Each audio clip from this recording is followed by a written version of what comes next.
Goldsteins, my name is Matt, and I've also got some spoken word poems to do.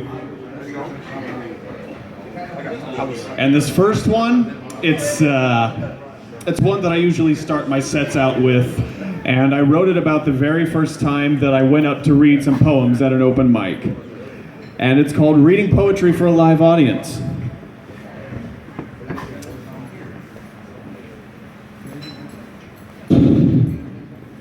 I'm sorry, I can't do this. I can't do this. I can't do this. What am I thinking? My stomach is flip-flopping, my heart is rattling, and no matter how many bottles of water I drink, and no matter how many lozenges I take, my throat remains dry, and my voice cracks every single time I try to speak. And oh my God, all I can think of is, what am I thinking? Am I insane? What gives me the nerve to think that I've got what it takes to stand on stage and share thoughts, feelings, urges that not even my closest friends know about? What is it that makes the words I write worthy of your time and attention? This is, no, this is madness. This is psychosis. It's nerves. It's cold sweat on your neck. It's warm droplets sliding down your chest. It's lightning in your stomach. It's tapping your foot while you wait for the host to call your name. It's the tremble in your hand as you reach for the microphone. It's the twitch in your smile as you introduce yourself to the crowd.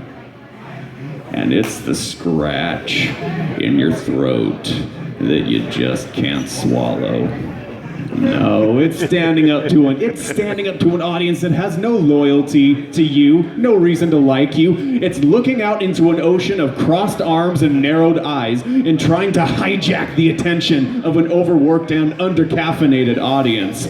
Oh, no. This is a battle that nobody wants you to win. Everybody loves a train wreck, especially if it happens on stage in front of a hungry crowd. But still, whether I'm confident or not, whether I'm prepared or not, regardless of whether or not I have the energy to pull myself up out of this cozy anonymous chair, oh my God, I have to step up to that mic. And I have to step up to that stage night after night after night after night whenever I can. I have to return to the stage for more abuse, because the stage is a possessive lover. And she likes it best when you're on top. And now I'm on top of that stage, and I stand in front of a microphone, clenching between my fingers a handwritten poem scribbled on a piece of notebook paper. My words scratch against my throat. 5 minutes ago, it was only 5 minutes ago, I felt such safety and conviction in these sentences, but now they ring hollow, and they stink of immaturity. Now my words and my voice, amplified over the sound system, echo throughout the quiet coffee shop. My audience doesn't smile. They don't chuckle. They don't laugh. Not a They stare at me, bored, with half-open eyes and flat, expressionless lips, as if they've lived their entire lives without laughing and are personally disgusted at the thought of surrendering to fun. Acid crackles in their pupils as they watch me. The very last thing they want to see is some skinny, twitchy, weird, wild-eyed asshole standing on stage, ranting, spitting metaphors, sucking away precious minutes that could be spent listening to safe, bland, so inoffensive it's insulting country covers. They lean back in their chairs, they cross their arms, and you damn well better believe they're waiting to be impressed, right? Yeah, well, all right. Rest assured, folks, We'll be right back with your regularly scheduled programming in just a few more seconds. Just a few more seconds. I'm almost done. I like that. Just one more line to go. Yeah. Yeah. Thank you. Yeah.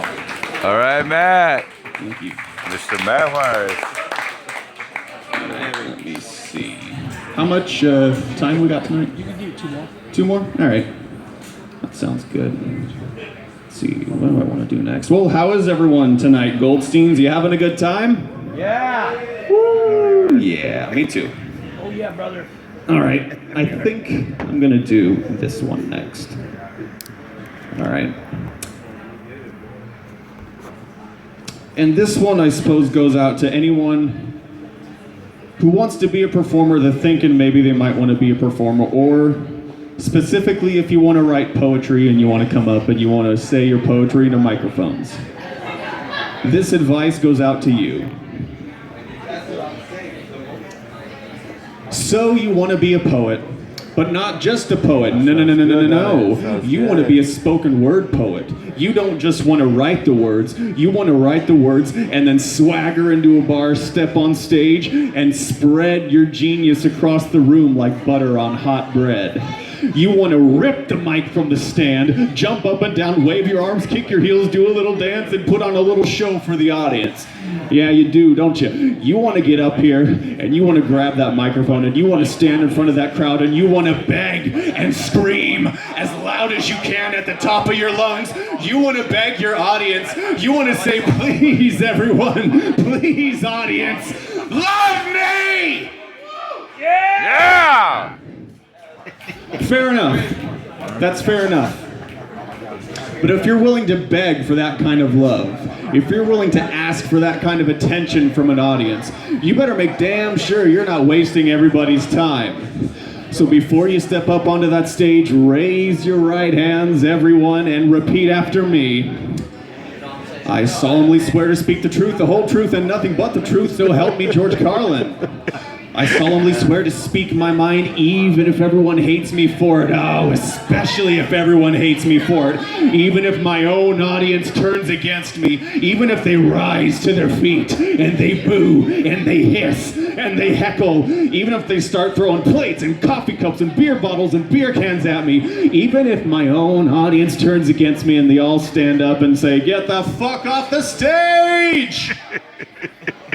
I solemnly swear that I will not leave the stage until I have screamed the last line, the last word of the last line of the last poem. I will not leave the stage until I've tap danced on good taste, jammed a stick of dynamite into your safe space, and laughed as the bombs burst and shreds of your self-entitlement flutter to the floor like confetti. I solemnly swear that I will admit the feelings that everyone else has that nobody wants to admit. I will slice open my chest and let my greed, self-obsession, and sexual fantasy spill out onto the stage. And as that little puddle of me starts slowly creeping closer to you, you can lift your feet up off the floor so you don't have to get them wet. Repeat after me, young poet. Repeat after me, young poet. I am a fucking poet.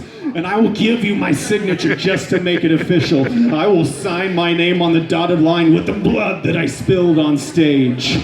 Repeat after me. I solemnly swear that I have read, heard, understood, and agreed to these terms and conditions. I understand that there are no refunds, no returns, no money-back guarantees or second thoughts. I understand that by coming up here, I have sentenced myself to a lifetime of art. I understand that being an artist is a lifelong disease, and unfortunately, there is no cure. Finally, and perhaps most importantly, please repeat after me. I solemnly swear that I will never outstay my welcome. I will not milk the crowd for more applause and love than I'm worth. I will step up to the microphone. I will spill my self-indulgent guts all over the stage. And at the end of it all, once everything has been said, once I've tied the tourniquet around that open wound, after I've spilled every last drop, of blood, sweat, and metaphor onto the stage. Then, and only then, will you finally hear me say, thank you so much, you've been a great crowd, and enjoy the rest of your nights. Right on, Matt.